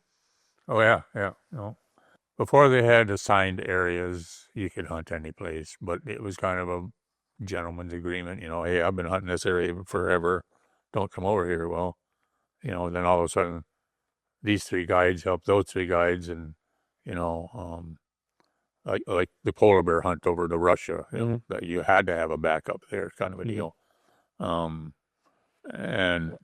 But yeah, there was a lot of animosity, especially new people coming up, becoming guides that didn't come up as a apprentice guide, so to speak. They just all of a sudden were there, and it's like, who is this guy? Yeah, where did you come from, Well, I'm coming up and I'm going to hunt this area. It's like, well, no, you're not. That's been my area for 42 years. Well, it's not registered in your name. He says, no, we don't register in our names. We just know where guys hunt. So now it's like, oh no, tick, tick, tick, tick, tick, tick, tick, tick, that's you. Yeah. You hunt here. Well, that's the Wild West. I mean, that was before, you come in and you kind of, no one's there to tell you what to do, and you do the thing. And then when other people come in, you try to scare them off any means necessary. That's how it was not very long ago up here, which is crazy. Yeah. And this was probably, spring of 71. Right. So, you told me a little bit about, you had a very interesting sort of diversion in your career to go fly in Afghanistan. What was that about? When I was first flying the Volpars in Anchorage, most of those guys had come from Air America flying Volpars. So I gained a wealth of knowledge of what you could and couldn't do. I mean, and we did things like smoke jumpers. And these guys would tell me stories of what they did over there. I mean, after hours, the commander of the base would come over and say, hey, we got another project for you if you want to do it. And it'll be worth your while. So they got, sort of an off-the-books project. Anyhow, so they'd go and do it, and come back, and there'd be a little envelope on their bunk when they got back, and the guy opened it up, there was $20,000 in it, cash. So when they get the call that says a little bit of extracurricular, they're like, oh, yeah. Yeah. And, but, these guys had fun. Yeah. I mean, they got shot at, there's no doubt about that. And they told me stories like one of my captains said, well, I flew the Pilatus over there, Pilatus Porter, and they put turbines on them, and they were really a good single-engine airplane. And they had a bump, like a drop door in the bottom of them, so that they just push the lever and boop, it was gone. So one day he says, we had a prisoner deal going on. He said, we're going to send you an escort with 2 big guys to take care of him. No, you're not. He said, go bring me 200-pound bags of rice. So, and I want you to bring the prisoner. Okay. So put the rice on there. And the prisoner watched. And he says, this is what happens if he acts up with me. Boom. Prisoner got very quiet. So he puts the rice on the doors, on top of the doors, and then shows him how it works. So then he puts the prisoner on there, and they handcuff him to the door. So if he misbehaves, he's hanging like this. So he had no trouble with that prisoner after that. Wow. Another one was they had the bodies of some fellows that got killed from a village. And they were taking them back to the village. And they were in another one of these airplanes, and he was... it got really turbulent right close to the village, and anyhow that door popped open and the 2 guys or 3 guys fell off the bottom. Man. And the village was so overwhelmed. Thank you so much for bringing our comrades back to our village. They had no idea it was an accident, that they happened to fall out of the sky. Oh, man. And they did all kinds of crazy things, Yeah. Have you seen the movie Air America? Yeah, a long time ago. I don't remember all the details, but yeah. So I said, is any of that true? He says, all of that happened while we were there. Wow. All of it. He said, and that's just the things they could show on a movie, There was all kinds of other stuff that we did that we probably weren't supposed to, Yeah. But CIA had lots of greenbacks, and they just, after hours, they just, and it was all nighttime flying then, so, and they didn't have much for a way of navigation either, so they just dead reckoning, and, they could shoot an NDB approach better than you and I could shoot an ILS approach. And, but they couldn't shoot an ILS. So what, and then at some point you get this call and an opportunity. Yep. And so I left Penn Air, and then I started flying back into Leon again. And, but I told my boss that, hey, I've got this ambition. If it ever happens again, I got to go. So I was working for him for like 2000, I don't know, two or 3 years up there to Leon. And I got this opportunity. I mean, just out of the blue, guy called me up and says, hey, would you like to fly in Afghanistan? Like, well, yeah. Huh? And so I filled out all the paperwork, and I got approved and said, when can you be in Moyoc? And it's like, where's Moyoc, So I told my boss, I gave him about a week's notice, and I was gone. And I went this class on the I had Casa 212s we were Mhm. flying, and I had lots of gear at times, so I knew the engines pretty Mhm. well. And the airplane is very simple to fly, so like flying a big box, caravan or something like that.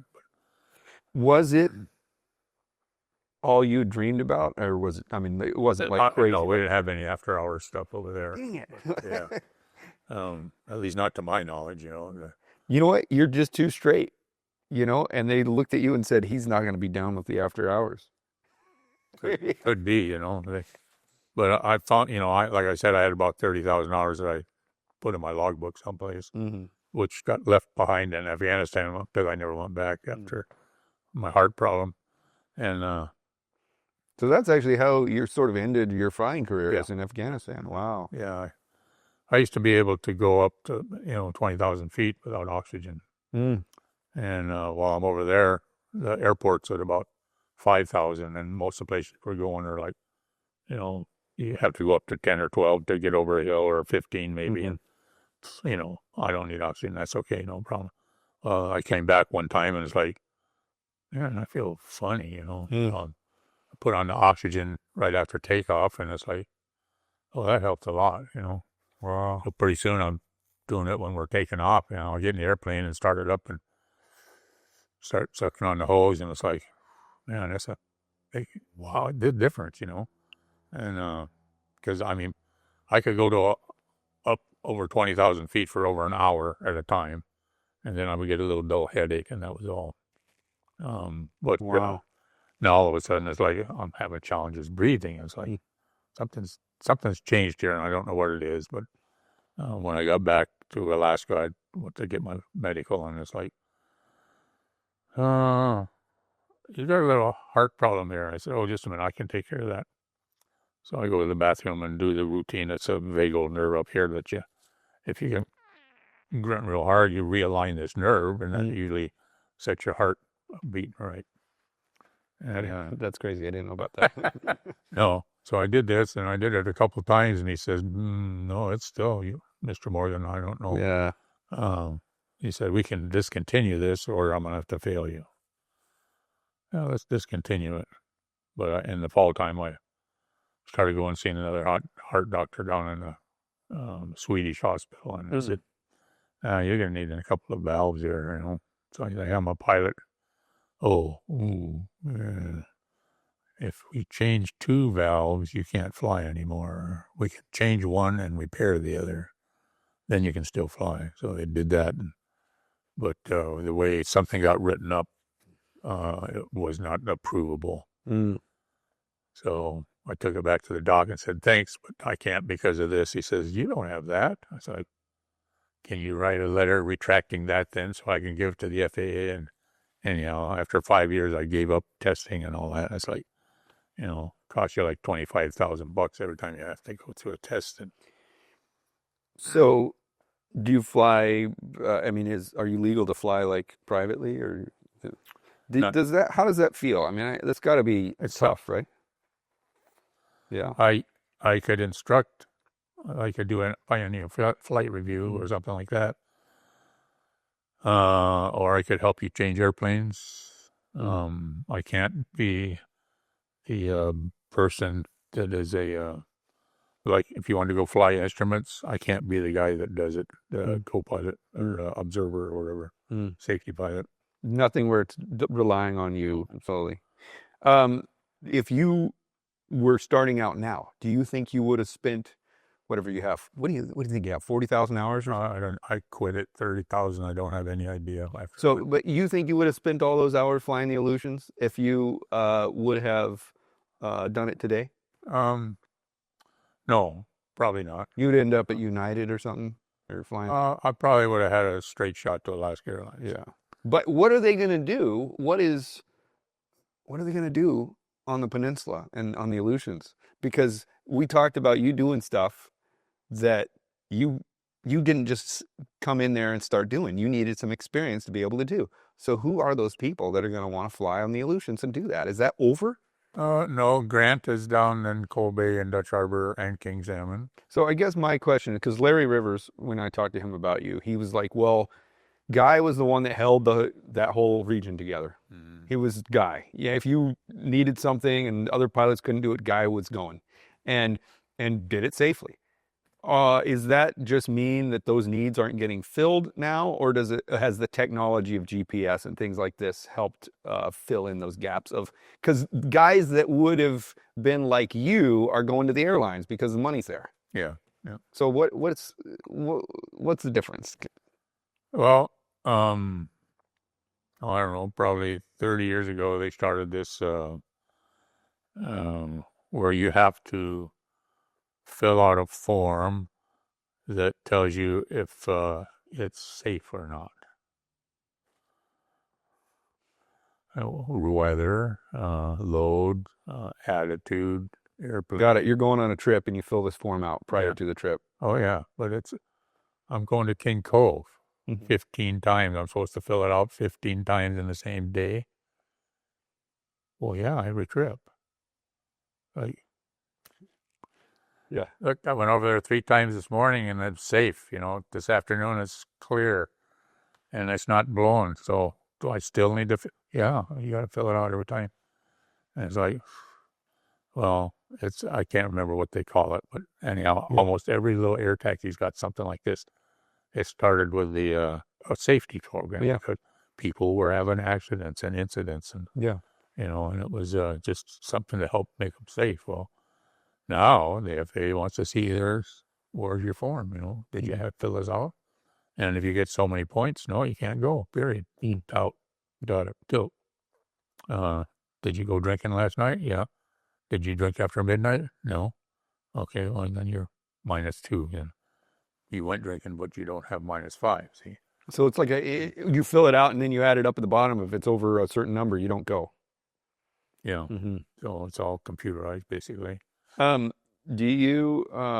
So I asked you if you had advice for people coming up, but do you have advice for pilots in general? Just like some things that you would say to some, like let's say your, grandkid or something is getting their pilot's license. Like, what do I do? And what would you tell, say, a 20-year-old excited, he's flying around and he just is. Well, interesting you said that. Yeah. Because I have a fellow that was in high school when we lived in Dutch Harbor, but he decides he wants to learn to fly. Yeah. And I said, okay, here's what you do.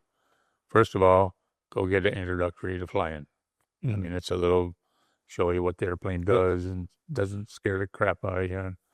And I said, you'll be able to tell right away if this is something that's intriguing or it's crazy. There's no sense forcing yourself to do things all the time. Yep. You're going to be a nervous wreck. So you do the introductory, you figure that out. Then what do you do? And so, okay, he's been in the Army. He's got the GI Bill. I said, usually the GI Bill will pay once you get your private. They'll pay, I don't know what the percentage is anymore. It used to be 90%. But go talk to you have a counselor that can tell you what's available. And so I just chatted to him again, and he's got 30 hours already, and that's in about a month or 2 months, I guess. Yeah, that's good. And I said, you're on the right track, Yeah. He said, man, I can't believe I'm just so interested in doing this. I said, have you taken your written yet? I said, start working on your written. Because sometimes that's a totally different part of the school that they're not teaching when you're learning to fly. That's like a different side of the brain that you have to use. That it's like some people really like the flying and they don't like the written, and that's how I was. I can't really. The book work is like a forced thing. The flying is fun, Yeah. When I learned to fly, there was 6 of us he was teaching to fly, so we had a jam session almost every night with somebody that was a pilot and could help. He wanted to become a flight instructor, so he was using this as a way to learn how to teach. So we would have a class every night. And, we learned the basics of flying, what causes lift and weather and runways and crosswinds, stuff like that. Yeah. And so it really helped to be in a group for something like that. Yeah. And then I said, then it costs money. The first 40 hours is going to cost you money and time. He said, money and time is not a problem. I said, that's good. Get your private. And then just go like a sheet metal beaver and and just crank it out as fast as you can. Every opportunity you get to go fly something else different, just jump in it and go. Just if a guy says, "Hey, I got an old Waco. You want to go for a ride? Yeah, can I fly it for a little bit? Oh yeah, sure." They're always wanting to have you do a little bit. And just put it in there, show it, show it time in a penny, because you got to have so many hours for private, you got to have so many hours for commercial, you got to have so much just for an instrument.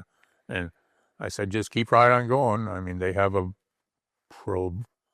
provisional ATP or something like that at 750 hours now, which you have to have in order to get on with the airline. Mm-hmm. So what you're saying is, like, if you want to learn something, take every opportunity you can. Yep. Don't screw around. Yeah. I said there's a couple of different ways to do this. Number one is you go to a school, or you go to a fixed base operation where they have a flight school. Mm-hmm. I said, but here's the problem you're going to run into. You're going to be a one-on-one all the time. You're never in an organized class. Mm-hmm. Okay. If you go to a approved flight school, which is going to cost you a little more, maybe, then you can go at your pace. I mean, as long as you're making the payments, you can get in there, like say maybe you buy 10 hours at a time. But time is money, and money comes after you put in the time. I said, I was just having a ball, Yeah. I don't know what work is. I just had so much fun, And, well, I said, never mind. It's just so much fun. I never considered it work at all, That's cute. But the faster you can get that time in, and the broader the spectrum, I think the better off you are. Don't fly all of it in a 172, for instance. Right. Move around, get into 180, tail dragger, that can give you an education that you would never get any other way than getting in a tail dragger. And I said, you don't need to get into a 185 to do it. You can get in a Cub or a Champ or a Satabria or something like that, and, you got to figure out what's your budget. The other way is you get your private, or maybe you solo and you buy an airplane, or you get in a club with an airplane. That's probably one of the cheapest ways. If you and 3 other guys go in and buy a $30,000 Tealcraft or Pacer or something. Yeah. And now time is just, your maintenance and fuel. Yeah. Yeah, that's a great way to do it. It's kind of scary, but it's a great way to do it. And you learn so much about working on an airplane and maintaining it and owning it. Right. And, and then when it's time for annual time, then just go in and say, hey, can I help do anything? Oh, yeah. And just take all these screws off of here, take all those screws off of there. Let me do the ones back here. Yeah. But you can take the cowling all apart and don't lose any, and keep a separate packet, a Ziploc bag or whatever you want to use for each area, and say, this is this here, this is that here, this is this stuff by the wing root here, and, because the mechanic's going to have to get in there and look at all that stuff, and he probably don't care if you take all the parts off so he can get in there to look. I kind of have this thought recently, and I'm like, okay, I think that's a really good thing to tell people, which is, like, if you're going to buy an airplane and own an airplane, that's going to be something you do, get to know a mechanic. Someone that can mentor you in aircraft ownership and maintenance. I think that's just so key, because so many people, I see them just coming up through a flight school, and they don't really have the maintenance side going in the flight school. Oil, that's about it. Yeah. Drain the gas. Well, whatever you're allowed to do, minimal, and even things that are legal, they think that they shouldn't be doing as a pilot. But it's like, no, you need to know a mechanic that has that ability. Yeah. And those mechanics out there that are willing to teach, that's the Lord's work they're doing, basically. And let me tell you a simple other side of the coin. I'm teaching a guy to fly. He had about 20 hours of flight instruction from a fellow in King Salmon. And he was a teacher, a shop teacher. A very smart fellow. I talked to the guy that did the training with him in King Salmon, and he says, the only time he could fly was between 4 and 6 in the afternoon. And or else about 8 to 10 at night, because he was an air taxi pilot. Okay, So it was always at the end of the day. Yeah. And I said, what happened? He says, oh, he was trying to do things by rote, just, okay, we pull back that much when we get ready to stall. There was no feel on it. He says he's not learning to feel. Yeah. I said, okay. So I said, I'll see what I can do. So I said, I lived in Naknek, and he lived in Naknek, and the airplane was in Naknek. Mm-hmm. So anyhow, I said, okay, here's the deal. When do you get up in the morning? Oh, it's springtime now. It's probably around 5:30. I said, oh, good. Would you mind doing some flight training before school? No, that'd be fine. Okay. I said, okay. So I flew with him before class. Mm-hmm. And then a few days later, I flew with him after class. Totally different person. Really? Unbelievable different person.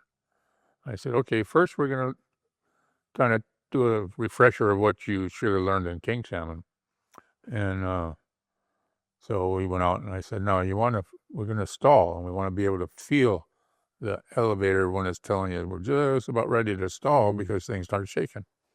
And your feet and your butt, and you use all your senses. You don't have to just say, oops, it's getting ready. I said, just don't even look at that airspeed indicator. I want you to learn how to say, okay, I feel it. I said, we'll take it up. Mm-hmm. We had a little sticky thing we put on there. Oh, yeah, I can feel it. Ta-da. Okay. So in about, I don't know, 6 or 7 hours, he was ready to solo. And so I said, hey, you're doing good. You're just fine. I mean, you're still at the bottom of the trough, but you're enough to where I don't feel uncomfortable letting you go try a couple times by yourself. I said, so we went to South Naknek, and that was a bigger, long, nice straight runway. Do about 3 takeoffs and landings, and then come back and get me. Oh, you sure? I said, yeah, I'm sure. You can do it. Okay, so he takes off, and I went over and took a leak in the bushes and turned around, and I hear this, what the heck is this? He's the only one flying. And so, oh dear. So he started to land, and he went around, and it's like, here he comes again, and I keep hearing this, surge of power, surge of power, surge of power. So he lands, on about his third attempt, and I said, you okay? I said, I kept hearing this. He says, yeah, I can't figure out what makes it do that. It's like, so you weren't doing that? No, the engine was doing it all by himself, or itself.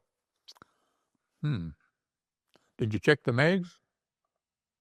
No. I said, well, that's why you got 2 of them, Sometimes one will cause the other one to get out of timing, and it'll cause this kind of a problem. Let's check.